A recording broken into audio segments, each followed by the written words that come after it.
पुण्यतोया मकरारूढ़ा मां गंगा जी को प्रणाम निवेदित करता हूँ। इस गीता साधना शिविर के अधिष्ठाता भगवान योगेश्वर कृष्ण, संत श्री सद्गुरु ज्ञानेश्वर महाराज, स्वामी विवेकानंद जी, इनके चरणों में प्रणाम निवेदित करता हूँ। हम सबके आराध्य परम पूज्य प्रातस्मरणीय विद्यावाचस्पति परम पूज्य गुरुदेव को स्मरण कर उन्हें प्रणाम निवेदित करता हूँ। और इस गंगा जी के पावन तट पर साधना हेतु आए हुए आप साधकों के हृदय में स्थित उस भगवतीय तत्व को भी प्रणाम निवेदित करता हूँ। राष्ट्र चिंतन के आज के 5वें सत्र में हम प्रवेश कर चुके हैं और उसके लिए हम सभी यहाँ पर उपस्थित भी है। आज का विषय है महर्षि वेदव्यास प्रतिष्ठान। अनेकों के मन में प्रश्न आ सकता है, क्या आज के इस विषय की राष्ट्र चिंतन में आवश्यकता है? तो मैं आपको बतलाना चाहूंगा, आप थोड़ा सा विचार करिए। हमारे देश में वैद्यकीय क्षेत्र के विद्वान अगर कम हो जाए, अर्थात आज की भाषा में जिन्हें डॉक्टर कहते हैं, तो हम क्या करेंगे? हम अन्य देशों से उनकी आयात कर पुनः वैद्यकीय क्षेत्र को हमारे देश में स्थापित कर सकते हैं। अगर इंजीनियर्स कम हो जाए तो हम क्या करेंगे? अन्य देश से उनको भी आयात कर पुनः उस विद्या को स्थापित कर सकते हैं।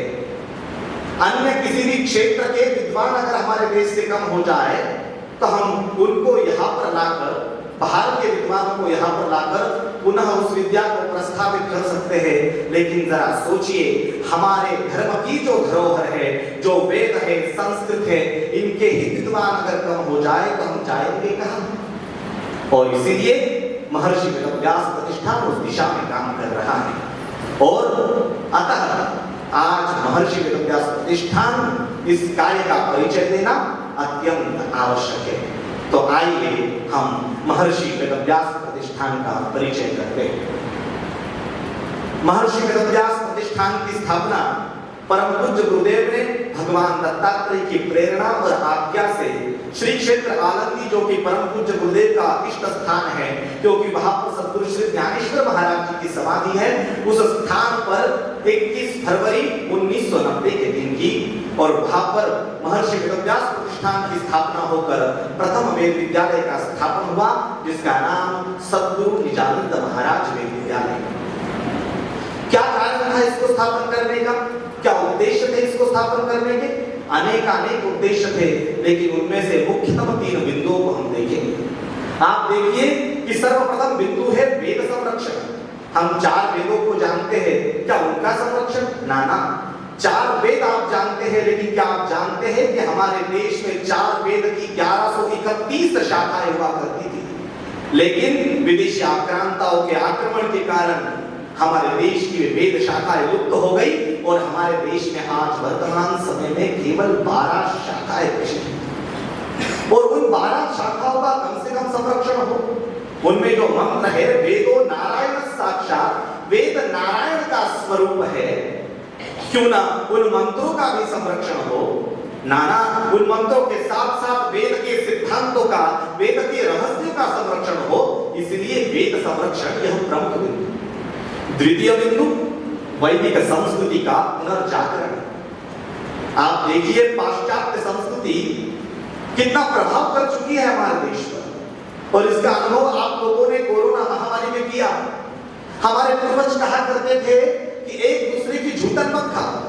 हमारे पूर्वज कहा करते थे कि स्पर्श का विचार करो, बार बार हाथ धो, लेकिन हम टिश्यू पेपर लेकर हाथ पोंछने लग जाते थे। लेकिन वह कितना महत्वपूर्ण विचार था, यह हमको ध्यान में लेना चाहिए। वैदिक संस्कृति ही संपूर्ण विज्ञानमय संस्कृति है, इसलिए हमारे पूर्वज उसका निर्वहन करते थे। आज उसका लोप हुआ, उसका पुनर्जागरण हो। इसी दृष्टि से द्वितीय बिंदु वैदिक संस्कृति का पुनर्जागरण। तीसरा बिंदु वैदिकों का सम्मान। जो वेद और वेद का कर्मकांड हमारे संस्कृति का धरोहर है, तथा जो वेद हमारे धर्म का मूल है, वेदो खीलो धर्म मूलम, ऐसे वेद को अपने कंठ में धारण करने वाले जीवन भर उस वेदमय जीवन को जीवन जीने वाले उन वेदनिष्ठ ब्राह्मणों का सम्मान अर्थात भगवत पूजा ही है। और इसलिए इन 3 बिंदुओं के आधार पर कार्य आरंभ हुआ महर्षि वेदव्यास प्रतिष्ठान का। 1990 में प्रथम वेद विद्यालय की स्थापना हुई और संपूर्ण देश भर में यह कार्य बढ़ते गया और विभिन्न स्थानों पर वेद विद्यालय बढ़ते गए, जिसमें हमारा एक विद्यालय श्री दधिमती वैदिक गुरुकुल परम पूज्य गुरुदेव के कुलस्वामिनी का जो कोटमांगलोद का स्थान है वहां पर उपस्थित यह वेद विद्यालय। टेलीविजन पर हमने गुरुकुलों को झुग्गी झोपड़ियों में देखा था, लेकिन आप देख सकते हैं कि राजस्थान के अत्यंत उत्तम माने जाने वाले लाल पत्थर से पूर्ण पाठशाला का निर्माण किया ताकि वैदिकों को हम उत्तम सुविधा दे सकें। हमारा दूसरा वेद विद्यालय मणिपुर वेद विद्यालय। क्या आप कल्पना कर सकते हैं? नहीं, आपको मणिपुर की स्थिति पता नहीं ना, इसलिए मणिपुर के उस स्थान पर वेद विद्यालय की कल्पना करना यही एक साहस है और वहां पर तो वेद विद्यालय स्थापित हो गया। इस वेद विद्यालय की एक अजब कहानी है। परम पूज्य गुरुदेव का एक सिद्धांत रहा कि हमें भवन निर्माण कर वेद विद्यालय को आरंभ नहीं करना। सर्वप्रथम किसी मंदिर में, किसी धर्मशाला में हम वेद विद्यालय को चलाए, अगर वो सुचारू रूप से चले तो फिर भवन का निर्माण कर वहां पर उनको शिफ्ट किया जाए। और इसी प्रकार मणिपुर में भी ऐसा हुआ, लेकिन आपको मैं बताना चाहूंगा कि ऐसी विपरीत परिस्थितियां वहां पर थी कि वेद विद्यालय को जलाने का प्रयास किया। इतना ही नहीं, आक्रांताओं द्वारा उस पर आक्रमण करने का भी प्रयास किया गया। लेकिन मैं वंदन करना चाहूंगा उन मणिपुर के मातृशक्तियों का जो हाथ में तलवार लेकर उस वेद विद्यालय की रक्षा करते थे। इतना ही यहाँ पर रुका नहीं था। वेद विद्यालय का जब निर्माण कार्य आरंभ हुआ तो निर्माण करने वाले मजदूरों को किडनैप कर लिया गया और हमने धनराशि देकर उनको वापस लाया। ऐसे अनेकानेक संकट हुए। इस वेद विद्यालय ने जब भूमि का ग्रहण किया, परम पूज्य योग ऋषि रामदेव बाबा जी उस भूमि पूजन के लिए आए और इस साहसिक कदम को देखकर वे आश्चर्यचकित थे और उन्होंने तत्क्षण संकल्प किया कि मैं इस वेद विद्यालय के लिए 3 करोड़ रुपए की राशि दान करता हूं।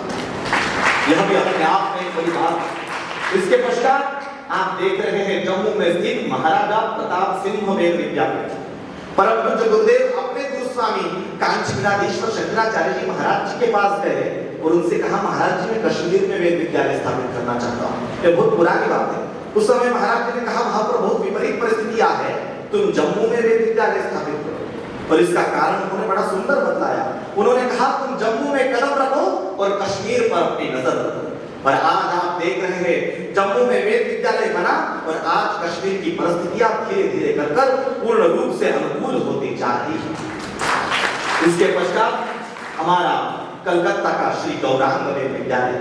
परम पूज्य गुरुदेव तो कहते हैं हमारे सारे वेद विद्यालयों में स्मार्ट वेद विद्यालय अगर कोई है तो श्री गौरांग वेद विद्यालय है हमारा। इसके पश्चात पुष्कर का वेद विद्यालय भव्यता और दिव्यता का एक अद्भुत नजारा, एक अद्भुत प्रतीक है। आप पुष्कर जाए तो जरूर देखें, अत्यंत भव्य दिव्य ऐसा हमारा ब्रह्मा सावित्री वेद विद्यापीठ पुष्कर का। ऐसे एक नहीं, 2 नहीं, इस संपूर्ण भारत के नक्शे पर जम्मू से लेकर मणिपुर तक एक एक करके वेद विद्यालय बढ़ते गए और आज वर्तमान में 36 वेद विद्यालयों की स्थापना। यह कार्य यहीं पर नहीं रुकना था। एक तरफ वेद अध्ययन अध्यापन का काम चल रहा था और दूसरी तरफ परम पूज्य गुरुदेव ने संकल्प किया कि जिन्होंने अपने जीवन भर वेद की सेवा की है, प्रदीर्घ काल तक वेदमय जीवन जिया है, ऐसे वैदिकों का भी सम्मान करना चाहिए। इसलिए महर्षि वेदव्यास पुरस्कार का आरंभ हुआ और आज तक 29 वेद के विद्वानों को यह पुरस्कार हमने दिया। तत्पश्चात आप देखिए कि हमारे देश में अनेक वृद्ध वैदिक हैं, उनके लिए हम क्या कर सकते हैं। इसलिए परम पूज्य गुरुदेव ने महर्षि वेदव्यास प्रतिष्ठान के अंतर्गत उन वृद्ध वैदिकों के लिए गौरव दक्षिणा का आरंभ किया, अध्ययनशील वैदिक छात्रों के लिए छात्रवृत्ति का आरंभ किया और अग्निहोत्र करने वाले श्रौतानुष्ठान ग्रहण किए हुए उन अग्निहोत्री ब्राह्मणों के लिए भी अर्थ सेवा का कार्य किया। यह सब कार्य आज 32 वर्षों में इतना बढ़ गया। क्या पाया इससे? आइए हम देखते हैं क्या उपलब्धियां है इसकी। हाल में घटना सुनी कि किसी ने बाइबल को कंठस्थ किया तो उसका नाम गिनीज बुक में आ गया, वर्ल्ड रिकॉर्ड बन गया।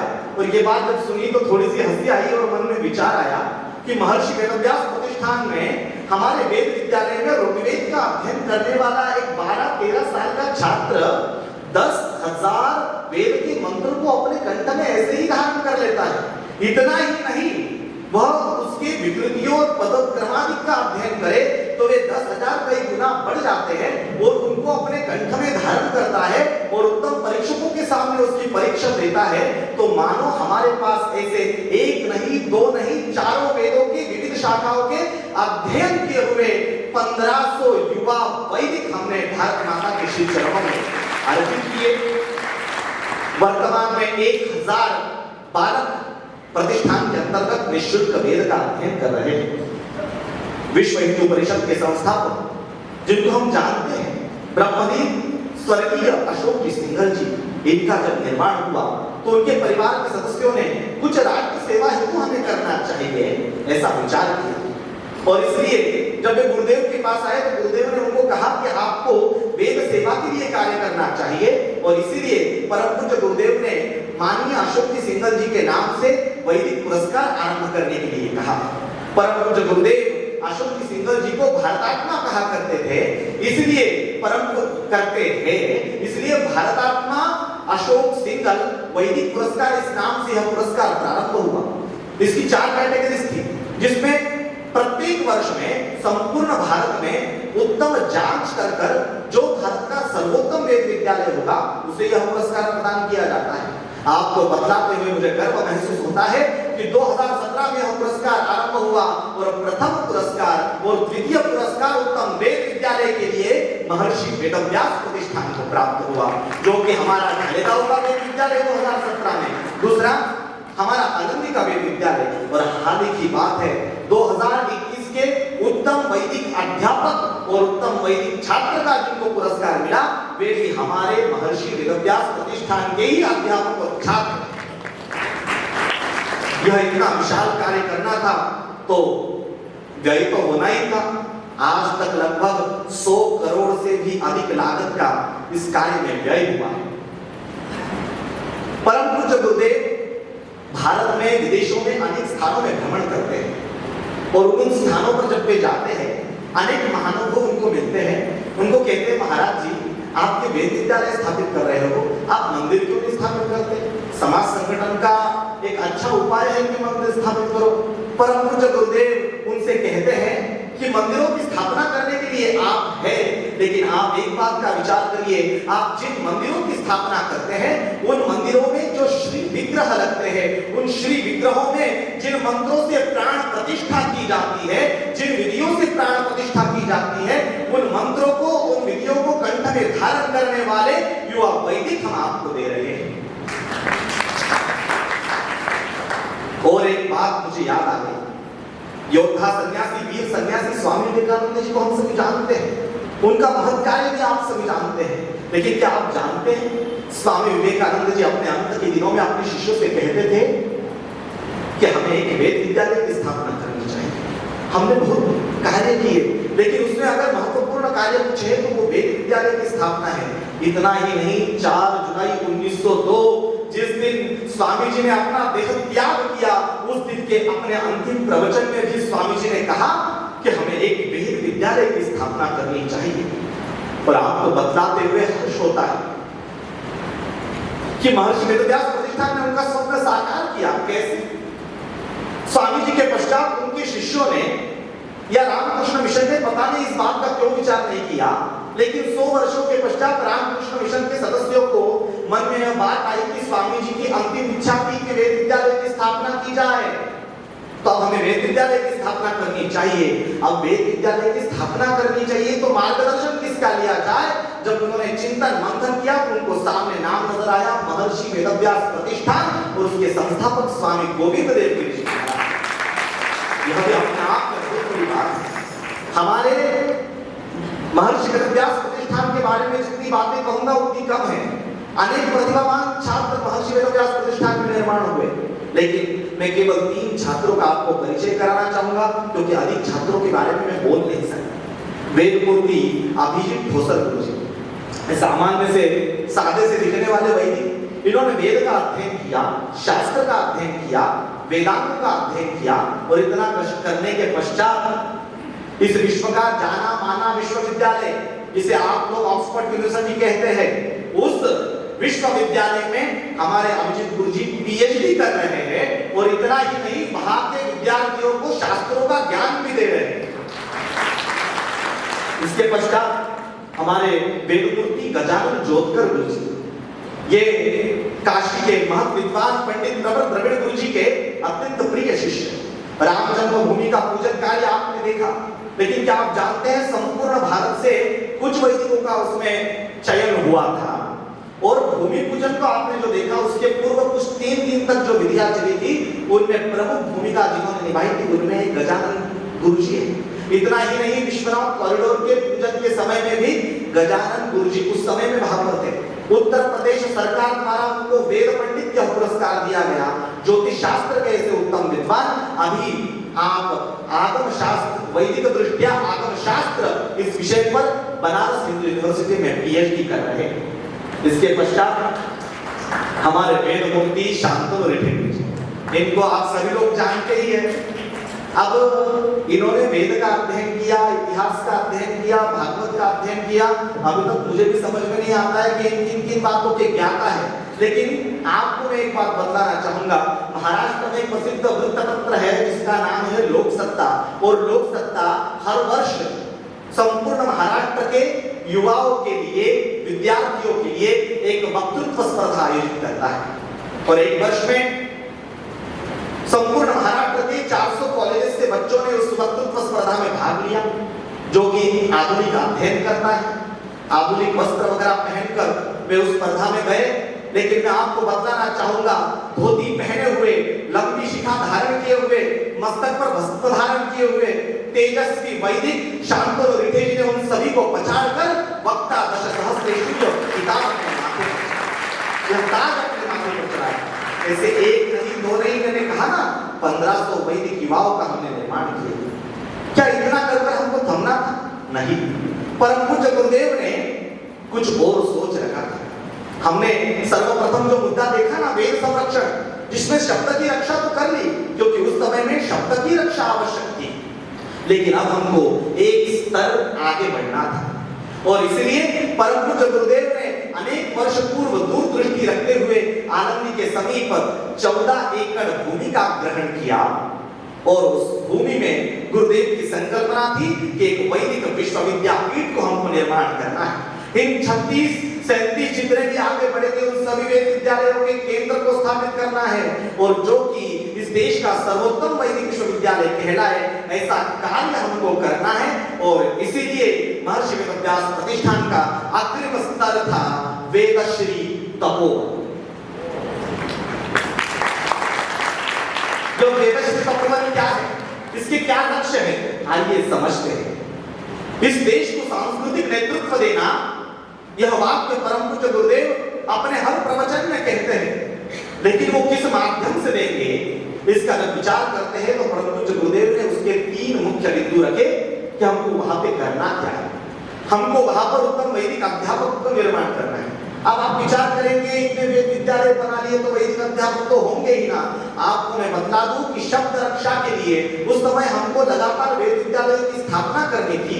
उस समय हमको वैदिक अध्यापक मिलते नहीं थे, इसलिए जिन छात्रों ने पाठशाला में वेद का अध्ययन पूर्ण किया है उसे ही हम बुलाकर दूसरे वेद विद्यालय में अध्यापक बनाया करते थे, क्योंकि उतना भी वेद कंठ में धारण किए हुए अन्य वैदिक अन्य स्थानों पर बहुत कम थे और इसीलिए हम उनका विशेष प्रशिक्षण नहीं कर पाते थे। लेकिन अगर हम समाज को वैदिक संस्कृति के जागरण हेतु प्रबोधकों को देना है तो हमको उत्तम वैदिक अध्यापक जो सर्वांगीण रूप से प्रगल्भ हो ऐसा देना आवश्यक है। इसलिए सर्वप्रथम बिंदु वैदिक अध्यापक, दूसरा समाज प्रबोधक। जिस वैदिक संस्कृति की मैंने बात कही उसमें जागरण होगा कैसे? वेदनिष्ठ जीवन जीने वाले, वेदमय जीवन रहने वाले, वेद पर श्रद्धा रखने वाले, वेद का अध्ययन किए हुए उत्तम वैदिक समाज प्रबोधक अगर समाज में जाएंगे और समाज का प्रबोधन करेंगे तब न जाकर वैदिक संस्कृति का जागरण होगा। इसलिए दूसरा बिंदु समाज प्रबोधन। और तीसरा बिंदु वेदों का अनुसंधान करने वाले वैदिक। वेदों का अनुसंधान करने वाले वैदिक मतलब क्या? आप सब लोग और अन्य बाहर के लोग आप देखिए विज्ञान की बातें करते हैं, लेकिन मैं आपको बताना चाहूंगा इन वेद जो है इन पर अभी अनुसंधान चल रहा है, बहुत सारी बातें खुल भी रही है, आगे आ भी रही है, लेकिन हम वेदश्री तपोवन में ऐसे वैदिकों का निर्माण करेंगे जो वेद का अनुसंधान कर इस विश्व को दिखलाएंगे कि विज्ञान में वेद नहीं, विज्ञान की जड़ ही वेद है। और इसलिए वेद का अनुसंधान यहाँ पर करने वाले वैदिकों का निर्माण हम करने वाले हैं। यह तीन प्रमुख बिंदु। क्या क्या अध्ययन होगा वहां पर? वहां पर वेद का अध्ययन होगा, वेदांत का अध्ययन होगा, वेदांत का अध्ययन होगा, वेद के रहस्यों का अध्ययन होगा, वेदों का अनुसंधान करने के लिए जो अभ्यास क्रम चाहिए वो देकर वहां पर उसका अध्ययन होगा और वेदांत का अध्ययन होगा। यह मुख्य अध्ययन के विषय रहेंगे। ये सारे विषय उस हमारे लक्ष्य के लिए पूरक है। इसके बाद क्या वहां पर इतना ही अध्ययन रहेगा? नहीं। परम पूज्य गुरुदेव कहते हैं वेद बिना मति नहीं, गाय बिना गति नहीं। इसलिए वेदश्री तपोवन में एक भव्य सुंदर आधुनिक गौशाला का भी निर्माण हम करने वाले हैं। तत्पश्चात एक भव्य देवालय, एक ऐसा देवालय जिसमें समाज संगठित होकर इस राष्ट्र सेवा के लिए कुछ करने की जिज्ञासा बनाए, स्वयं अध्ययन और आत्मविकास। इस देश का इतिहास कितना विकृत किया गया, इस देश के धर्म के जो ग्रंथ है उनको भी विकृत बनाने का जो प्रयास चल रहा है, उनको दूर कर कर उत्तम जो मूल इतिहास है, मूल जो धर्म का ज्ञान है, उन ज्ञान के संग्रह को एकत्रित कर कर स्वयं अध्ययन तथा आत्मविकास हेतु एक भव्य दिव्य ग्रंथालय हम उपलब्ध कराने जा रहे हैं। तत्पश्चात वहां पर बालक एवं युवाओं के लिए संस्कार केंद्र भी ले जाएंगे। हाल ही में प्रमिला ताई ने गीता परिवार के द्वारा वहां पर युवाओं के कुछ संस्कार केंद्र शिविर भी लिए। साधक हेतु विविध शिविर, हम जैसे साधक यहाँ पर उपस्थित है और एक ऐसा शिविर साल में करते हैं तो हमको लगता है कि ऐसा साल में 2-3 बार शिविर होना चाहिए, और इसीलिए यहाँ पर समय समय पर साधकों हेतु शिविर भी लिए जाएंगे।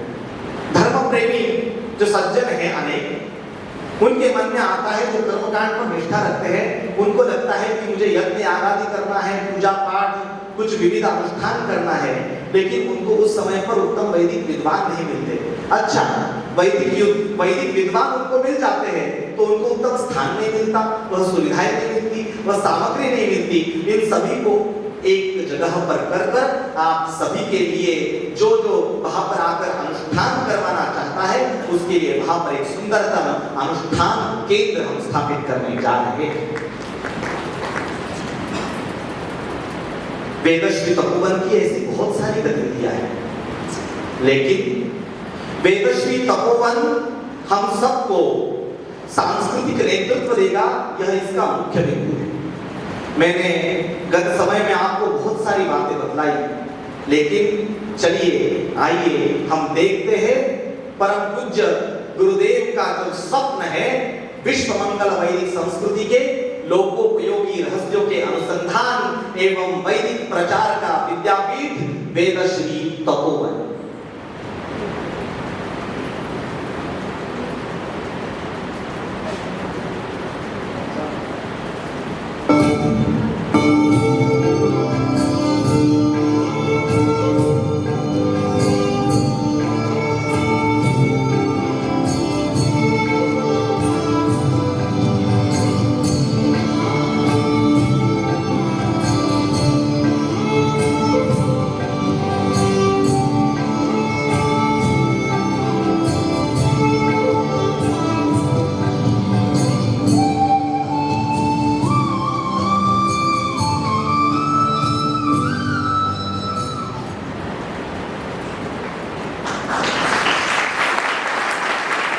देखा ना कितना भव्यतम दृश्य है।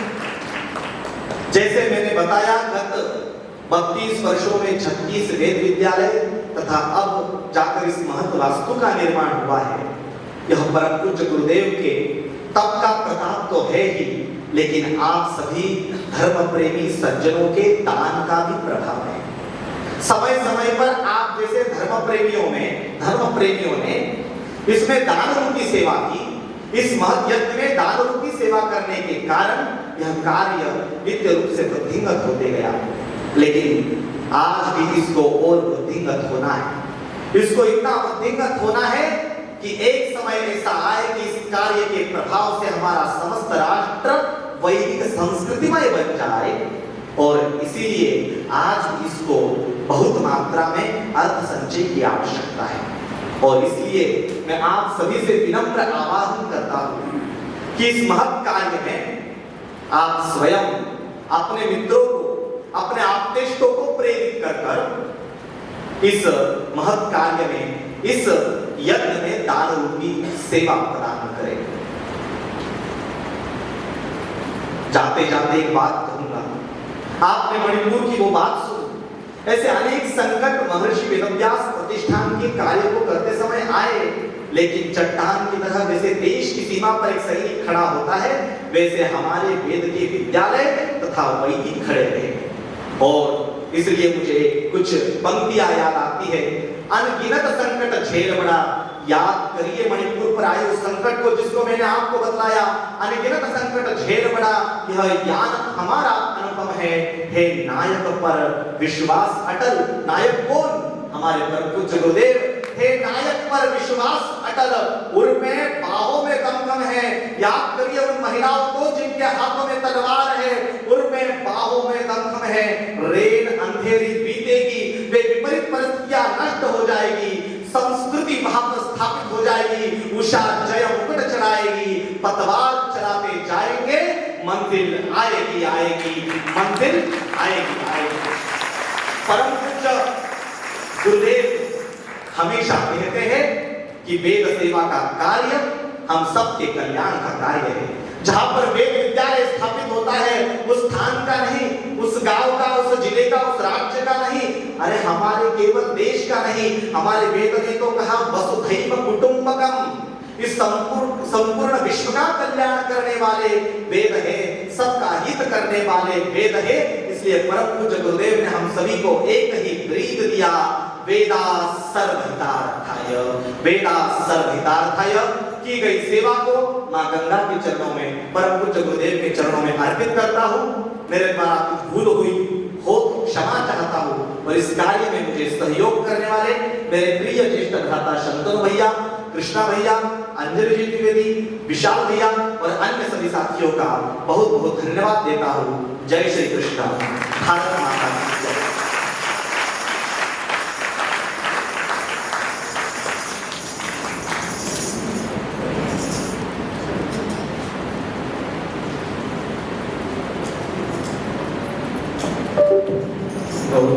भैया,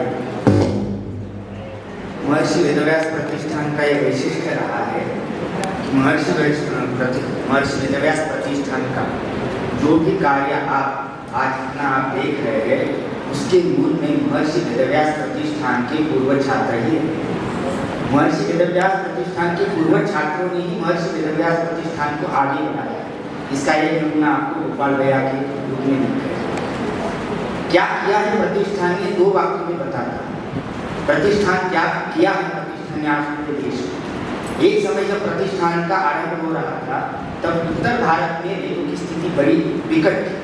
कुछ गिने चुने स्थानों पर वेदों के वेद विद्यालय चलते थे, उनकी वेद पाठशालाएं विद्यार्थी अच्छे अध्ययन करते थे। लेकिन जब से प्रतिष्ठान का आरंभ हुआ और पूरे उत्तर भारत में वेदों की गंगा बहने लगी, वो जो गंगा बही है उसकी गंगोत्री महर्षि वेदव्यास प्रतिष्ठान। इसलिए मेरे मन में मैं हमेशा एक बात कहता हूँ, जहाँ जाता हूँ वहाँ पर एक बात कहता हूँ कि देश में अच्छे दिन तो कोई और लाया है, लेकिन वेदों के क्षेत्र में अच्छे दिन महर्षि वेदव्यास प्रतिष्ठान ने लाया। स्वामी जी को विनती करता हूँ कि वे इस विषय का आशीर्वाद लेकर समाप्त करें।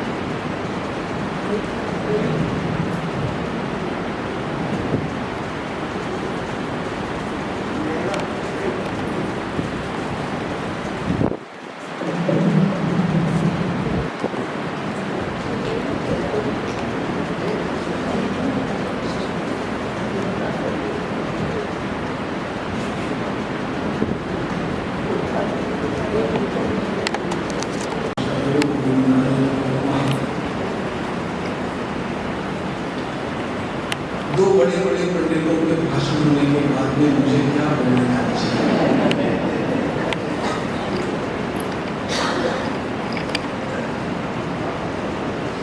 लेकिन इन लोगों ने आपके दिमागों को इतना ज्यादा भर दिया है और उसके कारण आप लोग इतने गंभीर हो गए हैं, तो उसको थोड़ा सा फिर से नॉर्मल करना भी आवश्यक है। मानव जाति के कल्याण के लिए भारतीय राष्ट्र का उत्थान होना आवश्यक है। भारतीय राष्ट्र का उत्थान होने के लिए हिंदुत्व का जागरण आवश्यक है और सही मात्रा में हमारे धर्म के जागरण के लिए वेदों के शंखनाद की आवश्यकता है। धर्म के अनेक रूप होते हैं। अनेक बार लोग केवल कुछ कर्मकांड करके अथवा पूजा पाठ करके संकीर्तन आदि करके ही संतुष्ट हो जाते हैं। संत श्री गुलाबराव महाराज से एक बार पूछा गया कि इतना झंझावात आया, जिस झंझावात ने सारे विश्व की संस्कृतियों को नष्ट कर दिया, फिर भी भारतीय संस्कृति क्यों बची रही? महाराज ने उसका सटीक उत्तर दिया। उन्होंने, उनका जो वाक्य है वो ऐसा है कि हमारे धर्म में जो तत्व ज्ञान है, दर्शन शास्त्र है, वैसा अन्य कहीं पर भी नहीं है। इसका सही आकलन आप लोगों को हो जाए तो इस प्रकार से कहना चाहिए कि जिस प्रकार का वैदिक वाङ्मय भारतीय परंपरा को प्राप्त हुआ, उस वैदिक वाङ्मय की भित्ति इतनी पक्की है, वो नींव इतनी पक्की है, जिसके कारण इन सारे झंझावातों में भी हमारा धर्म अडिग रूप से टिका रहा है। नष्ट करने का प्रयास करने वालों ने किसी भी प्रकार से होता ही नहीं, उन्होंने पूरा प्रयास किया। इतने प्रयास किए जाने पर कुछ भी नष्ट हो सकता था, लेकिन वैदिक धर्म नष्ट क्यों नहीं हुआ? परसों के प्रवचन में मैंने कहा था कि नालंदा का विश्वविद्यालय, उसका ग्रंथालय जब जलाया तो 3 महीनों तक वह आग जल रही है। इतिहास का वर्णन है। 3 महीनों तक आग जल रही थी, तो कितने ग्रंथ नष्ट हो गए होंगे आप कल्पना कीजिए। फिर भी वेद कैसे बचे? इसका एक ही कारण है, हमारी परंपरा ने वेदों को पुस्तकस्थ नहीं किया, मस्तकस्थ करके रखा था।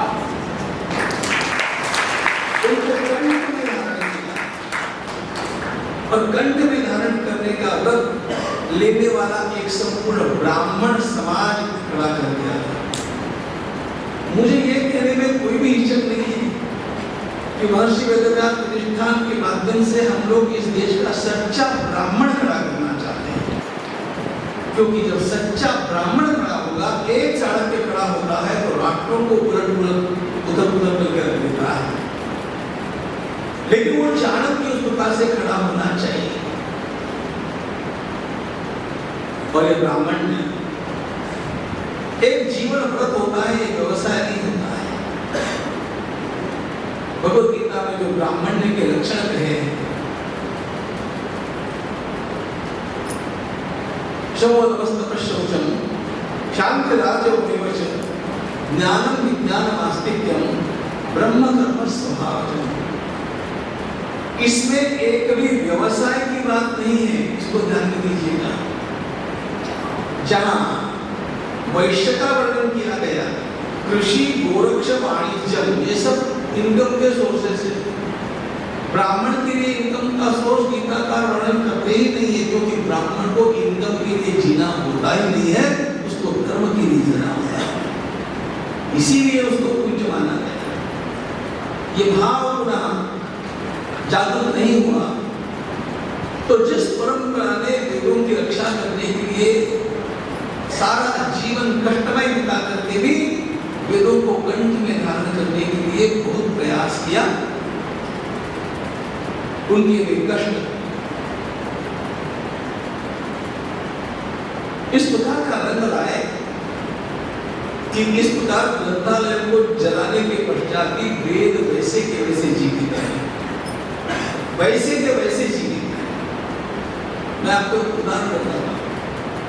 आप रोज ज्ञानेश्वरी मेरे मुझसे सुनते हैं, सच्ची बात बताऊं, महाराष्ट्र के लोग बैठे होंगे तो पुरानी मानेंगे, लेकिन सच्ची ज्ञानेश्वरी की प्रति आज महाराष्ट्र में भी उपलब्ध नहीं है। ज्ञानेश्वर महाराज ने कौन सी ज्ञानेश्वरी दी, इसके ऊपर आज महाराष्ट्र में एक मत नहीं है। जबकि ज्ञानेश्वर महाराज के जाने के पश्चात 300 वर्षों के बाद संत एकनाथ महाराज ने ज्ञानेश्वरी की प्रति शुद्ध दी, लेकिन फिर उनके पश्चात 400 वर्षों में लोगों ने, बहुत बड़े कवि ऐसे होते हैं जिनको लगता है कि ज्ञानेश्वरी में अपनी भी एक कोई घुसनी चाहिए, घुसाते रहे और उस ग्रंथ को विकृत करते रहे। आज कोई माइकल आले नहीं कह सकता है कि इस ज्ञानेश्वरी के लिए ये स्थिति बताता हूं। जैसे यह ज्ञानेश्वरी के बारे में उत्तर भारत में आते हैं तो रामचरितमानस लिख करके 450 वर्ष हुए हैं। 450 वर्षों में भी आज एक मत नहीं है कि रामचरितमानस की सच्ची प्रति कौन सी, ये सत्य है। इतनी सारी प्रतियां हो गई अलग अलग हस्तलिखितों के कारण, 400-500-600 वर्षों में ग्रंथों की ये स्थिति हो जाती है। कम से कम 10,000 वर्षों के बाद भी संपूर्ण वेद में एक भी स्थान पर स्थलांतर नहीं आया, विकृति नहीं आई। इसका कारण उनका कंठस्थीकरण है। अच्छा, ये कंठस्थीकरण जो होता है ये कितना कठिन है। एक ऋग्वेद का घनपाठ सीखना हो, एक ऋग्वेद का घनपाठ, ऋग्वेद में 10,000 मंत्र है, अब उसका घनपाठ 13 गुना बड़ा होता है, तो एक ऋग्वेद का घनपाठी होने के लिए कितने मंत्र कंठस्थ करने होते हैं? 1,30,000 मंत्र। अब आप बताइए, आपको ये करने में कितने दिन लगेंगे? पूछना तो ये पड़ेगा कितने जन्म लगेंगे, है ना? लेकिन हमारे छोटे छोटे बच्चे इस संपूर्ण ऋग्वेद के घनपाठ को कंठस्थ करते हैं। ये कष्ट साध्य विद्या है, वो कर लेते हैं। हमारी दशा तो ऐसी है कि जय जगदीश हरे की जो आरती है ना, अभी मैं खड़ा करूं किसी को, मैं किसी की फजीती करना नहीं चाहता, लेकिन निचली कड़ी ऊपर जाती है, ऊपर की कड़ी नीचे आती है, तो पड़ोस में क्या बोल रहा है, उनके स्वर में स्वर मिला करके हम लोगों को सब मेकअप करने का काम करना पड़ता है। एक छोटी प्रचलित आरती की ये बात है। ऐसी स्थिति में जब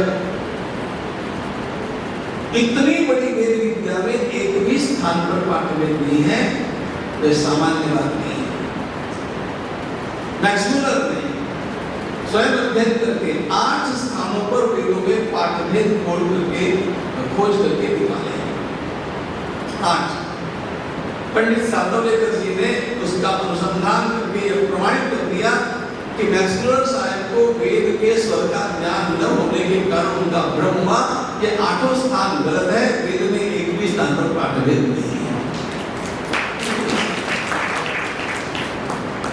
ये कितना कष्ट का काम है।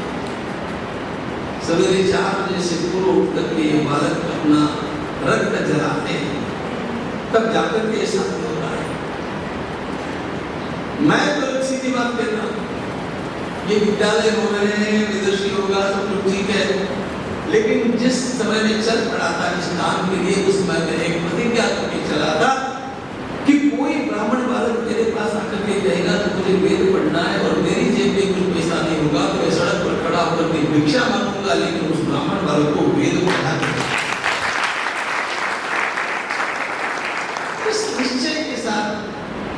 लोग जब चलते हैं तब कुछ आशा जगती है। अब वातावरण बहुत सारा अनुकूल भी दिखता है और हम लोग अब एक नूतन भूमिका पर आकर के खड़े हैं। शब्द रक्षा की भूमिका हो गई, अब हम उसके अनुसंधान अर्थ रक्षा की भूमिका पर है। वेदांत वेदांत वेदांत वेदांत इनका अध्ययन और देश का सांस्कृतिक नेतृत्व निर्माण करना, इसलिए मैं आपको सीधे बदला देता हूँ। समस्त वेदों का सार, वेदों की मेथोडोलॉजी, वैदिक जीवन पद्धति, ये सब जिस महाभारत में आते हैं, वेदश्री पवन का मुख्य ग्रंथ महाभारत रहने वाला है, क्योंकि हमें लोक नेतृत्व निर्माण करना है। इसलिए हम बालकों के सामने कभी भी ये नहीं कहते कि वैदिक कर्मकांड करने वाले पंडित लोग हम लोगों को तैयार करने वाले, कर्मकांड करने वाले पंडित लोग हमारे महर्षि वेदव्यास प्रतिष्ठान का बाय प्रोडक्ट है, मेन प्रोडक्ट नहीं है। ध्यान रखना, मेन प्रोडक्ट हम क्या करना चाहते हैं, क्या कर रहे हैं, वह है इस प्रकार के सांस्कृतिक नेता तैयार करना जिनके पीछे चलना समाज चाहेगा। समाज स्वयं ये कहेगा कि इनके पीछे चलना चाहिए। इसलिए जब वैदिक बालकों के सामने मैं बोलता हूँ, उनसे कहता हूँ कि आपके सामने आपके आदर्श क्या होने चाहिए। यादृश शंकराचार्य, यादृश शंकराचार्य, चाणक्य, सायणस्तथा तिलको मालवीयश्च तादृशा संत पंडिता। पंडितों को अपने सामने ये आदर्श रखना है। मैं शंकराचार्य जैसा बनूंगा, मैं चाणक्य जैसा बनूंगा, मैं सायणाचार्य। आप लोगों को सायणाचार्य भी पता नहीं है। छत्रपति शिवाजी महाराज ने जिस विजयनगर के साम्राज्य से प्रेरणा प्राप्त की, उस विजयनगर के साम्राज्य को खड़ा करने का काम सायणाचार्य ने किया था, विद्यारण्य ने किया था। इसलिए यादृश शंकराचार्य, चाणक्य, सायणस्तथा तिलको, लोकमान्य तिलक और काशी हिंदू विश्वविद्यालय के संस्थापक पंडित महामना मालवीय जी महाराज, इन लोगों का आदर्श सामने रख करके इन वैदिक छात्रों को हम लोग विकसित कर रहे हैं। और इसलिए देश के भावी सांस्कृतिक नेतृत्व के लिए आप लोगों के लिए सहयोग की आहुति अपेक्षित है। इसलिए और मुझे पता है कि आप लोग भी आप ही करते आए हैं, आप ही करेंगे। जिसने इसमें आहुति की वो भाग्यवान है, और जो अभी भाग्यवान नहीं बना है वो आगे चल करके भाग्यवान बनेगा, ऐसा मेरा विश्वास है। पंडित गोपाल जी ने बहुत अच्छी तरह से इस विषय को आप सब लोगों के सामने रखा। मैं ऐसे ही बोल गया, लेकिन ये सारे विषय आप लोगों को पता भी होनी चाहिए, इसलिए आपकी समझ आने आवश्यक है। धन्यवाद।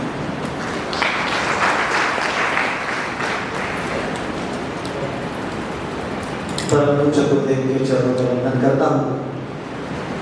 आज जिन दानदाताओं ने इस महर्षि वेदव्यास प्रतिष्ठान के वैदेशिक हेतु दान प्रदान किया है, मैं उनका नाम लेता हूँ। वे आगे आकर महाराज से प्रसाद ग्रहण करें।